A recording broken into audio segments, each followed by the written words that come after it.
तो नमस्कार दोस्तों, स्वागत है आपका अपना चैनल जहां पर मिलता है जहां पर हम लोग पढ़ते हैं एग्जाम में आने वाले ट्रेंडिंग टॉपिक बिल्कुल सिंपल और शॉर्ट ट्रिक्स के साथ। तो स्वागत है आपका अपना जीएस स्टडी हब में। तो आज के इस सेशन में दोस्तों हम लोग देखेंगे जो कि पिछला सेशन में जो कि छूट गया था मोशन यानी कि गति गति का जो 10 क्वेश्चन ही हो पाया था। आज मैं उस यानी कि उस सेशन को मैं पूरा करने वाला हूँ, ठीक है ना। ये जो है मोशन यानी जो चैप्टर मोशन जो हम पढ़ रहे थे उसका पार्ट 2 वीडियो है। कौन सा वीडियो है दोस्तों? पार्ट 2 वीडियो है, ठीक है ना।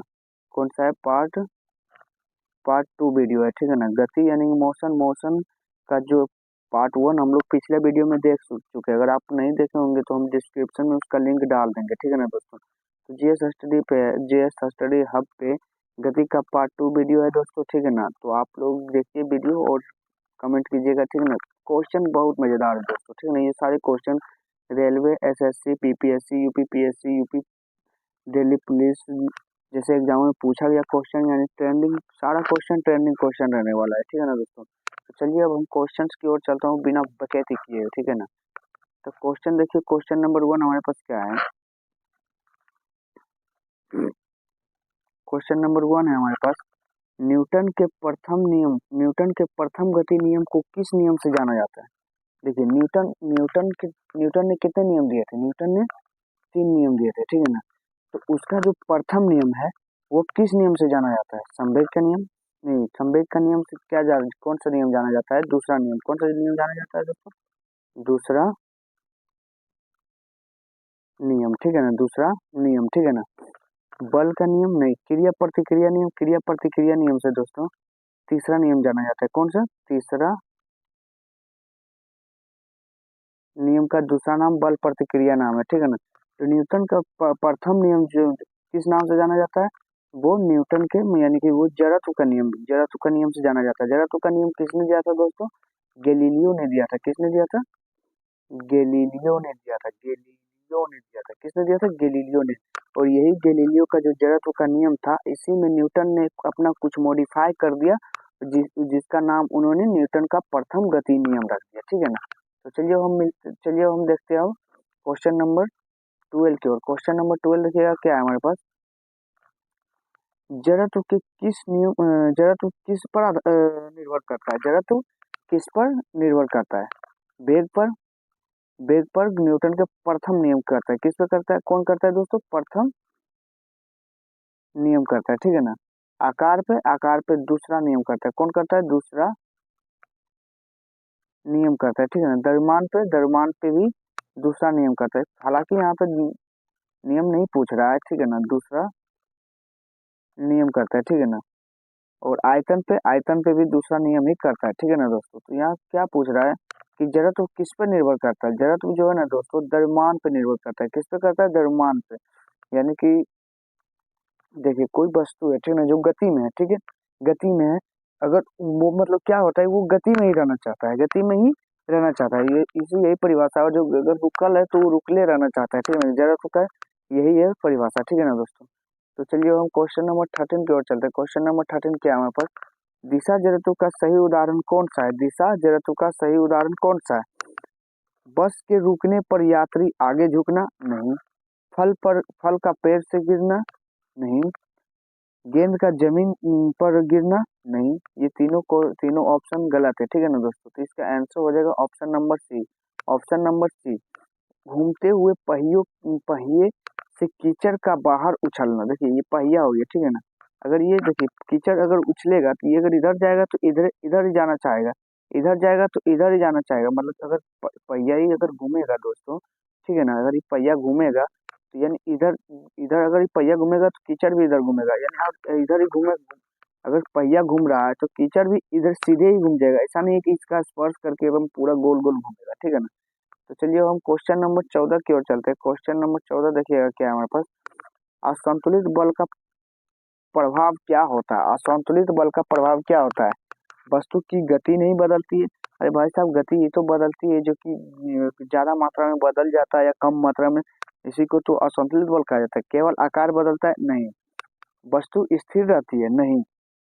गति गति या दिशा में परिवर्तन होता है, यस, इसका जो ऑप्शन नंबर सी हो जाएगा ये हमारा राइट आंसर हो जाएगा, क्योंकि संतुलित बल का देखिए, संतुलित बल का क्या है परिभाषा, संतुलित बल का क्या है परिभाषा देखिएगा। संतुलित बल में क्या होता है, संतुलित बल में दिशा, संतुलित बल में दिशा भी नहीं बदलेगा और गति भी नहीं बदलेगा, ठीक है ना, गति भी नहीं बदलेगा, जबकि असंतुलित बल में दिशा और गति परिवर्तित रहता है। क्या रहता है दोस्तों, परिवर्तित रहता है। क्या रहता है, परिवर्तित रहता है, ठीक है ना। तो इस यानी इसका तो मतलब जो परिभाषा है असंतुलित बल का, इसका दिशा और गति में परिवर्तित रहता है। तो गति और दिशा में परिवर्तन होता है, केवल आकार बदलता है नहीं, केवल गति, इसमें गति नहीं बदलती, जबकि इसका परिभाषा ही गति परिवर्तित है, वस्तु स्थिर रहती है नहीं, ठीक है ना दोस्तों। चलिए 15 नंबर क्वेश्चन की ओर चलते हैं। 15 नंबर क्वेश्चन है हमारे पास, गुरुत्वाकर्षण बल की खोज किसने किया था, गुरुत्वाकर्षण बल का खोज किसने किया था, गैलीलियो ने नहीं, गैलीलियो ने किसका खोज किया था, जड़त्व का, किसका खोज किया था, जड़त्व का खोज किया था, ठीक है ना।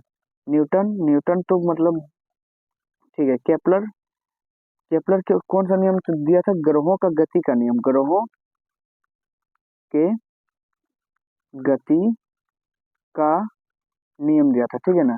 बोहर, बोहर तो परमाणु मॉडल दिया था ना, परमाणु मॉडल प्रस्तुत किया था, ठीक है ना।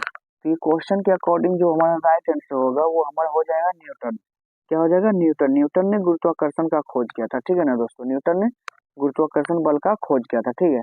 तो चलिए क्वेश्चन नंबर 16 की ओर चलते हैं। क्वेश्चन नंबर 16, कौन सा बल अल्प दूरी तक ही प्रभावी होता है, यानी कौन सा बल सबसे कम, अल्प दूरी यानी कि सबसे कम दूरी तक ही प्रभावी होता है, गुरुत्वाकर्षण बल, गुरुत्वाकर्षण बल बहुत दूरी तक कार्य करता है, ठीक है ना दोस्तों, बहुत दूरी, या ऐसा बोलिए कि सबसे ज्यादा दूरी तक कौन कार्य करता है, तो गुरुत्वाकर्षण बल करता है, ठीक है ना।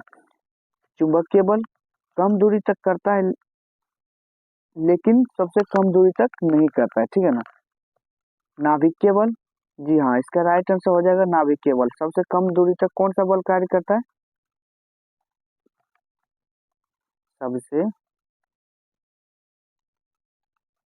कम दूरी तक कौन सा बल कार्य करता है, नाभिकीय बल। ये कितना करता है, ये 10⁻⁻14 मीटर तक ही सक्षम होता है कार्य करने के लिए, ठीक है ना जो दोस्तों, जो कि ये करता है मतलब न्यूक्लियर, यानी कि न्यूक्लियर जो होता है ना उसके अंदर ये अपना कार्य करता है, ठीक है ना। तो चलिए अब क्वेश्चन नंबर 17 की ओर चलते हैं, यानी 16 नंबर का आंसर हो जाएगा option number C, option number C हो जाएगा, ठीक है ना दोस्तों, ऑप्शन नंबर सी हो जाएगा। क्वेश्चन नंबर 16 का आंसर हो जाएगा ऑप्शन नंबर सी, ठीक है ना। तो चलिए अब 17 नंबर क्वेश्चन की ओर चलते हैं। 17 नंबर क्वेश्चन है, विद्युत चुंबकीय बल कौन सा, विद्युत चुंबकीय बल में कौन सा गुण पाया जाता है, केवल आकर्षण, केवल आकर्षण नहीं, केवल विकर्षण नहीं, केवल संपर्क से कार्य होता है नहीं। देखिए केवल आकर्षण किसमें पाया जाता है, ग्रेविटेशन, ग्रेविटेशनल बल में, मतलब ग्रेविटेशनल फोर्स में क्या, कौन सा केवल आकर्षण बल पाया जाता है, ठीक है ना। और चुंबकीय बल में क्या पाया जाता है, आकर्षण और विकर्षण दोनों गुण पाया जाता है, ठीक है ना, दोनों गुण पाया जाता है। ये देखिए सीजीएल यानी सारा सारा क्वेश्चन पीवाईक्यू है, ठीक है ना दोस्तों, ये देखिएगा। ये 16 नंबर का ग्रुप डी में पूछा गया है, फिर सीएचएसएल में 15 नंबर का, फिर यूपी एसएसएससी पीएट में मतलब पूछा गया है, एसएससी जीडी में पूछा गया क्वेश्चन, यानी सारा का सारा क्वेश्चन पीवाईक्यू है, ठीक है ना दोस्तों।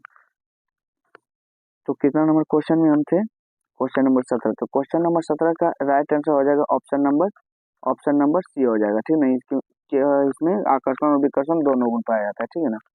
तो क्वेश्चन नंबर 18 देखिएगा, क्वेश्चन नंबर 18 हमारे पास क्या है, यदि किसी वस्तु पर लगाया गया बल दोगुना हो जाए, दोगुना हो जाए तो त्वरण क्या होगा, देखिए बल का पहले सूत्र क्या होता है, F बराबर एम ए होता है ना, F बराबर एम है।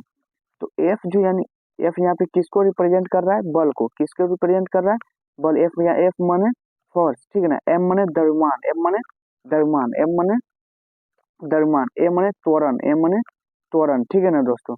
तो यहाँ पे क्या बोल रहा है कि अगर ई दुगुना हो जाएगा, अगर ई दुगुना हो जाएगा, देखिएगा दोस्तों कि अगर फोर्स जब दुगुना हो जाएगा, फोर्स दुगुना हो जाएगा, तो इसमें त्वरण पर क्या प्रभाव पड़ेगा, ये भी अपने आप का क्या हो जाएगा दोस्तों, दोगुना हो जाएगा। ठीक है ना, क्या हो जाएगा, त्वरण भी अपने आप का क्या हो जाएगा, दोगुना हो जाएगा। ठीक है ना, जब फोर्स जब दोगुना होगा तो त्वरण भी अपने आप का दोगुना हो जाएगा। ठीक है ना, तो इसका राइट आंसर क्या हो जाएगा कि जब फोर्स जब दोगुना होगा तो क्या होगा, त्वरण, त्वरण भी दोगुना हो जाएगा। क्या होगा दोस्तों, त्वरण भी दोगुना हो जाएगा, क्योंकि एफ जो है निर्भर करता है ए पे, यानी कि या जैसे बोलिए त्वरण जो निर्भर करता है फोर्स पे निर्भर करता है। अगर त्वरण दोगुना हो रहा है तो फोर्स अगर दोगुना हो रहा है तो त्वरण भी दोगुना हो जाएगा। ठीक है, तो चलिए अब क्वेश्चन नंबर 19 को चलते हैं। क्वेश्चन नंबर 19 है हमारे पास, कौन सा बल संपर्क किए बिना कार्य करता है। ठीक है ना, वह कौन सा बल है जो बिना संपर्क, घर्षण बल क्या होता है, देखिए गाड़ी चल रहा है, गाड़ी में ब्रेक मारते हैं, तो ब्रेक मारते हैं तो दोस्तों किसका, कौन सा बल के कारण रुकता है, घर्षण बल। यानी कि देखिए रोड और टायर में तो मतलब संपर्क हो रहा है ना, संपर्क होने से ही कार्य कर रहा है ना, ये तो संपर्क बल का हो गया। तनाव बल यानी ये भी संपर्क बल है। ठीक है ना, फिर पेशीय बल यानी कि जो मतलब उंगली उंगली जो काम कर रहा है, ये तो हड्डी में मतलब संपर्क तब तो ये कर रहा है ना, तो इसका राइट आंसर हो जाएगा ऑप्शन नंबर सी, यानी गुरुत्वाकर्षण बल। हमको मतलब पृथ्वी से बंधे रहने के लिए किसी का जरूरत होता है क्या, वो तो अपने से आकर्षण मतलब कर रहा है ना, तो इसका राइट आंसर हो जाएगा ऑप्शन नंबर सी, यानी कि बिना संपर्क किए ही बल का मतलब अपना प्रभाव दिखाता है। ठीक है ना, तो चलिए क्वेश्चन नंबर 20 की ओर चलते हैं। क्वेश्चन नंबर 20 है हमारे पास, देखिएगा रॉकेट का उड़ना किस नियम पर आधारित है। देखिए यहाँ पहले प्रथम प्रथम गति नियम का क्या होता है कि दौड़ता हुआ व्यक्ति, एकदम मस्त एकदम एक उदाहरण है दोस्तों, दौड़ता हुआ व्यक्ति